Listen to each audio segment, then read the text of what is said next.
Hey guys, welcome back to my channel. Today is Manya and I'm here with lecture Monday with the next part of technical terms to be learned in genetics. Starting with the first one, that is reporter gene. अब reporter gene क्या होता है कि वो कुछ तो report देगा. अब कैसे रिपोर्ट देगा? जब खुद उसके बारे में हम लोग ईजिली पता कर सके तो फिर हमें पता चलेगा. So a gene whose product is easily assayed, scorable product assayable रहता है इसका, और सेलेक्टेबल मतलब product permits and easy selection for the cells expressing it, that is known as reporters. तो इसको हम लोग क्या होता है आसानी से देख सकते हैं, आसानी से हम इसको एग्जामिन कर पाते हैं, तो इसकी वजह से हमें इंफॉर्मेशन ईजिली मिल जाती है. Next one is repressible enzyme. Now an enzyme that is produced by the cell as long as the end product of the biosynthetic pathway does not accumulate to a threshold concentration.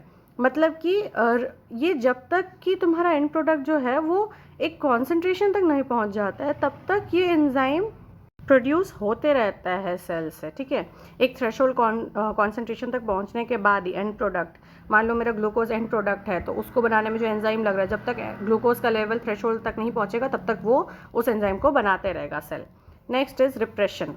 Now prevention of transcription of genes in response to accumulation of the products of enzymes encoded by the concerned operons.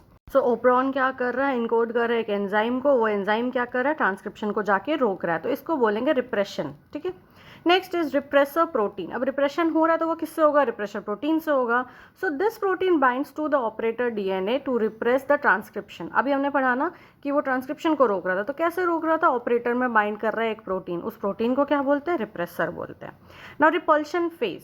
अब gene linkage में क्या होता है, हम जानते हैं linkage क्या होता है कि दो जीन आपस में इतने क्लोज होते हैं कि रिकॉम्बिनेशन के टाइम पे उनमें रिकॉम्बिनेशन नहीं होता, उनके बीच में क्रॉसिंग ओवर नहीं हो पाता है.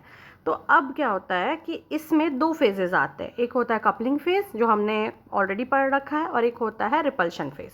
सो अ linkage between the dominant Aleel of one or more genes and the recessive allele of another several other genes. In such case, one parent involves in cross contribution to the dominant allele of one or more genes while the other parent provides the dominant allele of the other genes. Means हमारे पास दो strand है, एक में capital A और small B आ जाएगा और दूसरे में स्मॉल ए और कैपिटल बी आ जाएगा. मीन्स दोनों के पास एक एक डोमिनेंट अलील है. सो ऐसे कंडीशन को रिपल्शन फेज बोलते हैं. कपलिंग किसको बोलते हैं, जब एक में ही कैपिटल ए कैपिटल बी दोनों रहेगा और दूसरे में प्योरली रिसेसिव रहेगा, small a small b. So that's it for the day. If you like the video, please hit the like button, share it, and don't forget to subscribe my channel. I'll again come up. Till that, take care. Bye bye.